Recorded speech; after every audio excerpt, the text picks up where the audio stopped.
So yeah, just give you, a little story. When I'm 38 now, but in my 20s, I was fortunate enough to build up a few companies and sell them.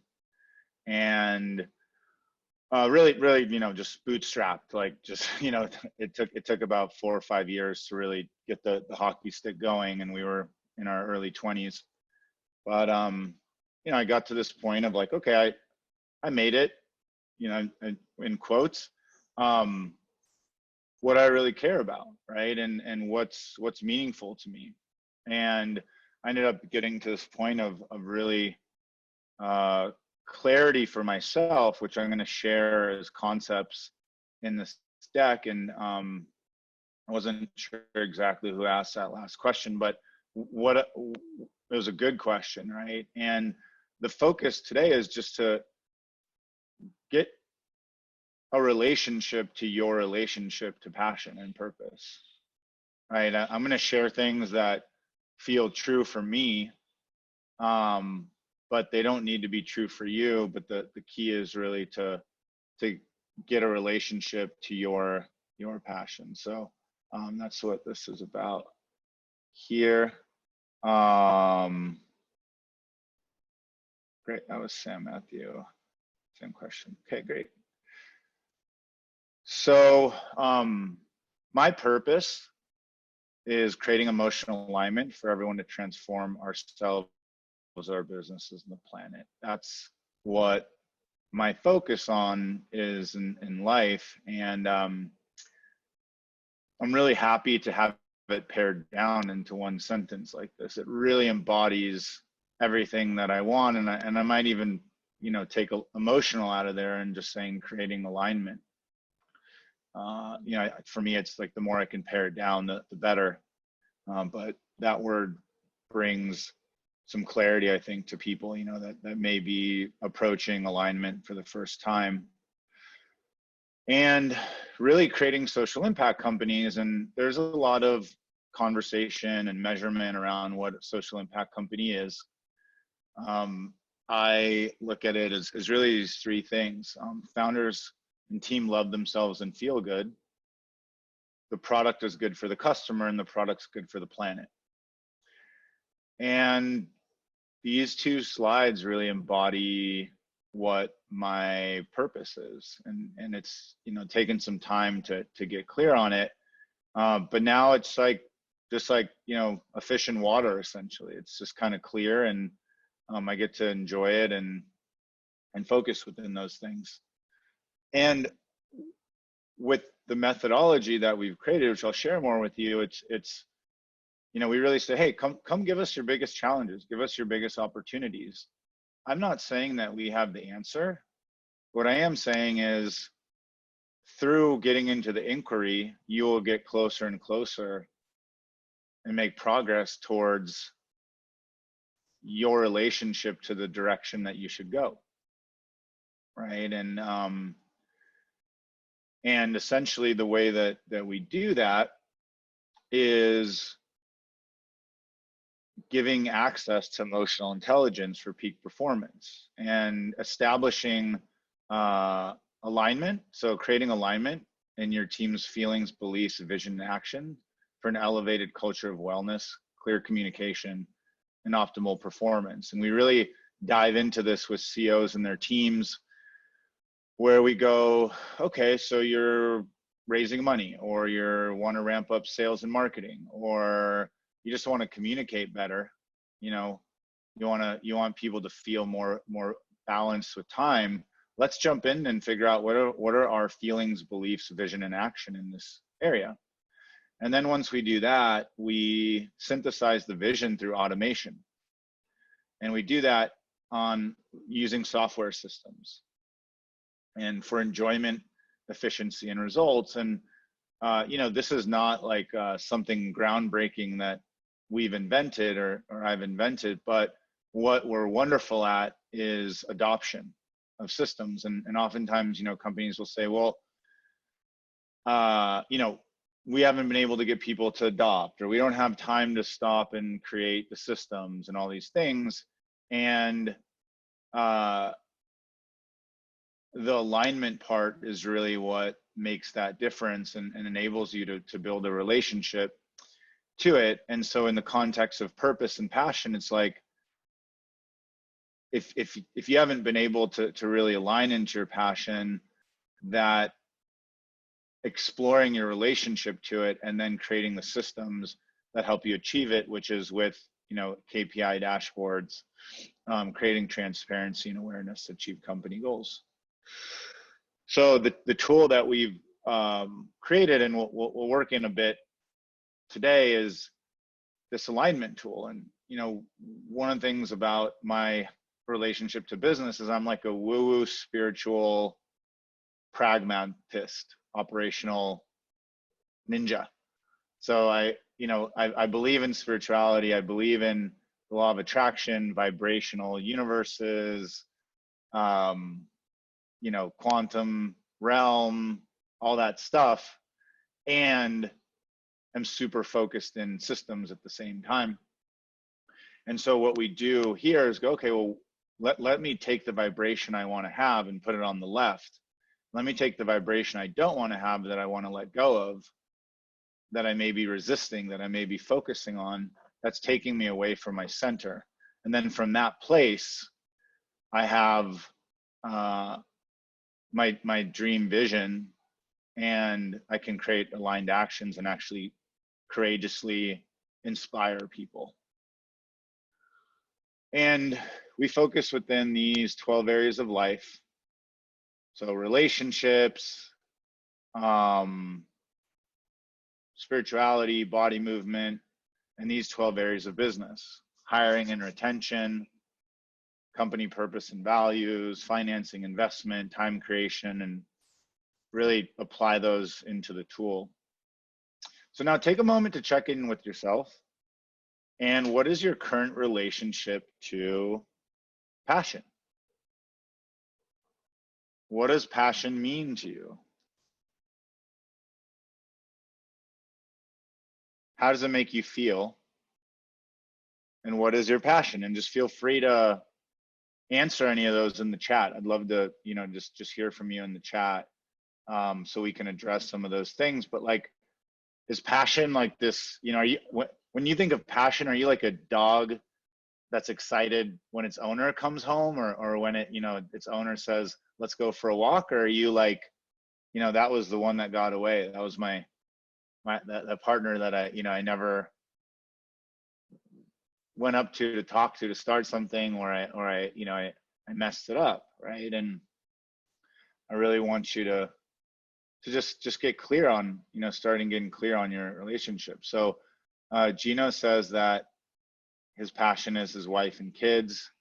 Romy says, to me, I often think it's something I'm willing to do for free, give up my time and spend weekends on. Absolutely. And Cedric says, learning. Wonderful. So just some common complaints here around passion are, I feel unfulfilled, right? Glass half empty. I don't know what my passion is. My passion seems so far away, right? And that's like this illusion that we create. And I can't make money living my passion.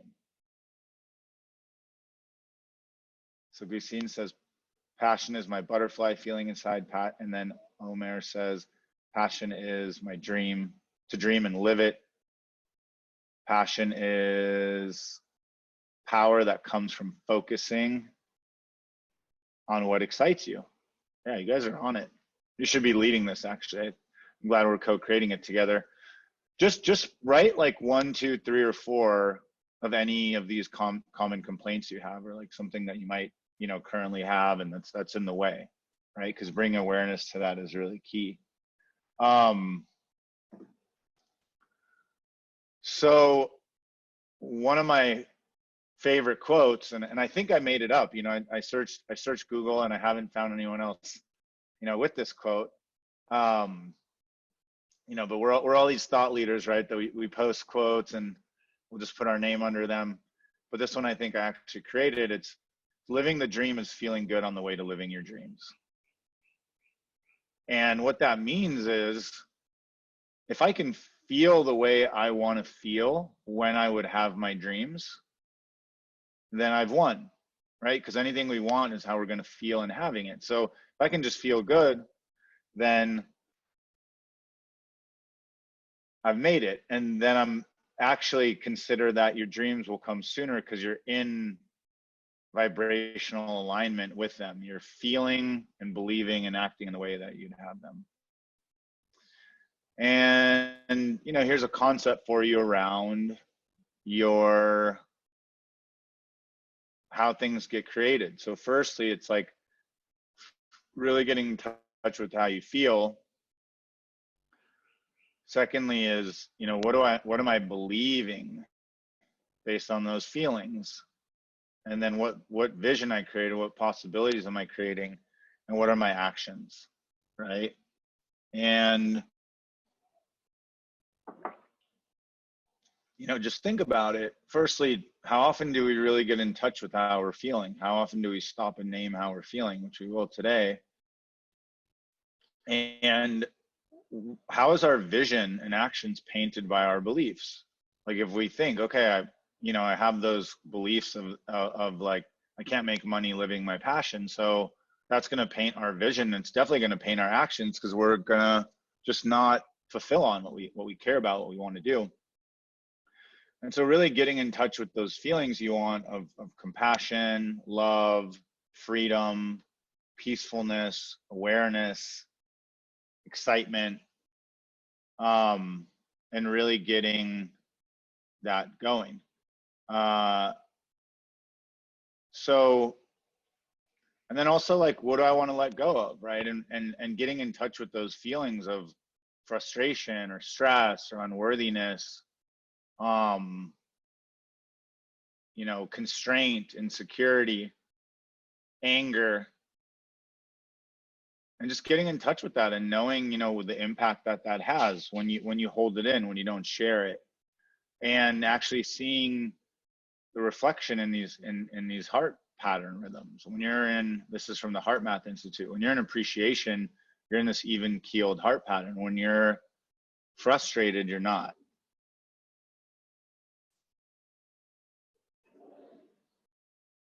So what we focus on is shifting that mindset and shifting those ratio of thoughts. Now, if you're just, you know, if you're an empirically based thinking person, look, if my 85% of my thoughts are what the ones I want, that's a nice life at a minimum, right? If you're focused in the quantum realm, you say, well, if I'm creating, if I'm just from my default state thinking positively and creating, I'm going to create you know, what I want. I'm going to have the beliefs, vision, and actions that take me into the type of life I want. So if you just put in the chat right now, what ratio of positive to negative thoughts do you have?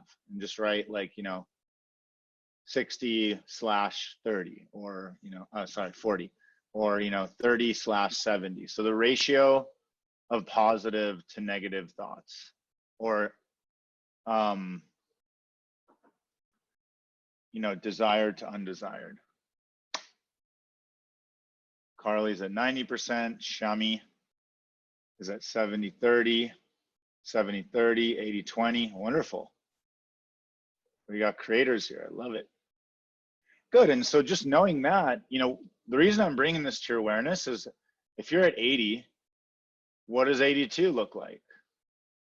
What would life be like? Wonderful. Yeah. You know, that increase. So what would life be like? Yeah. See, exactly what Kamara said is I would need to observe that for a day. So what I'm encouraging you to do is bring awareness to that ratio for yourself and notice what it looks like to just increase it day by day, right? And then that's what it's about. It's about anyone who's played sports or, you know, knows it's about those incremental increases. So when I saw this quote about 8 years ago, I said, this guy Lawrence Persall Jax, he really understands me. I'm going to share it with you. A master in the art of living draws no sharp distinction between her work and her play, her labor and her leisure, her mind and her body, her education and her recreation. She hardly knows which is which. She simply pursues her vision of excellence through whatever she is doing and leaves others to determine whether she is working or playing. To herself, she always appears to be doing both. Just drop a +1 if that resonates to you. And that's the last couple weeks, because I was in LA and I left like the week that quarantine started, and I came to Costa Rica, and I got here 2 days before they closed the border. And the first week I was kind of, there was just things were shaky. I was like, what's going on with my businesses, my clients? And I really, aligned into a great place. And I came back to this quote and I said, wow, like I'm really proud of myself. I'm really living this. I'm living here in Costa Rica. I have an incredible team on the ground. I have animals all around me, nature all around me. We've built this into a 7-figure business. We have incredible, in 1 year, we have incredible investors. I'm eating the most healthy, organic, local, plant-based cuisine from one of the best chefs in the world, and making money doing it. And I just said, like I'm living my passion and doing that. So I have another question for you guys. I like these ratios. On a scale of 1 to 10, how much do you love yourself? And so just throw a number in there between 1 and 10. Let me read what we got. Some +1s. Okay, so let's see what I missed. Yeah, we got some +1s. -1, too complicated. Okay. 7, 9, 10, 8, 8. Beautiful. I love this crew. You guys are amazing. And again, just, from that, just think, hey, let me just bring awareness to my number for self-love, and what does it look like to increase it? And I lead a mastermind, it's an online mastermind, people from all over the world. And this month is around self-love and business. And so it's all entrepreneurs. And, we really apply self-love to our sales and marketing, to our revenue, to our profit, to how much we allow other people to support us. And this is a really important one. So thank you all for sharing. And think about, what do I deserve? Right? Like, what do I deserve? What am I allowing myself to have? And that came to my consciousness about 10 years ago. I was in San Diego, place that I grew up, and it was a beautiful, sunny, peaceful day, and I took out the paddleboard.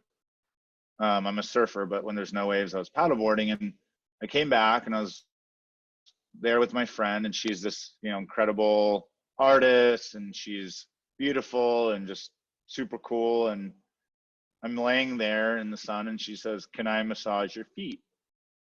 And I said, "Yeah, of course you can." I said, "Sure." And then I was thinking, like, when someone's massaging you and you have that feeling of like wanting them to stop, but not, you want them to keep going, but you kind of feel like they're going to stop soon, or you feel bad about them doing it, right? So just throw a +1 if you ever have felt that, or if you felt differently, share how you felt in the chat. And I kind of got present to that moment, and I just said, why am I experiencing this? And I said, wow, this is really my ability to receive, right? Like, and I said, I deserve this. Like, I really deserve it. Let me, yeah, that feeling of receiving, right? So my relationship to receiving, and I really looked and created that. So now let's get into passion. So there's a few concepts I want to share with you. One is that we are passion. we don't have passion, we are passion as a cosmic destiny, as a star seed, as an energy, as a whatever you want to say. And so what we do is just look within ourselves for our day-to-day passion. Like, what does that look like? And if we're just doing what we love, we've won. Now we want the money, and we want the fame, and we want the impact, and we want the glory, of course, right? But just being, you know, good with, hey, I'm doing what I love. Like, this is a big achievement. I'm gonna have fulfillment and ride that, ride it. Like, you know, just be like, I'm gonna ride my fulfillment and enjoy that. So that's one thing. And then taking that dream and saying, hey, here's my dream passion. I'm not gonna have a relationship to an unfulfilling relationship to it, a scarcity relationship. And cool. I thought we had an hour, I guess just 30 minutes. So that's fine. This is actually a fine place to stop. Passion pivot is when you know, just have a shift, right? And having the courage to move in that direction, and then sharing your passions and supporting others. And that's really, these 5 areas are really one of the keys to stay in your passion. So yeah, I wanted to just say thanks to everyone about that. And didn't realize we had 30 minutes, but it's perfectly fine. Thanks so much. If you guys want to connect more, I'm just here's a mastermind that we're doing. And then here is how to reach me on Instagram. I'm just putting in the chat. And yeah, just want to say a lot of love to you guys, and you know, thanks for being here and participating so fully. And yeah, I just really enjoyed that. So if you guys have any questions, or you know, want to talk more about this, just feel free to you know, reach out to me on Instagram. I'll check the messages. Yeah, and lots of love to everybody.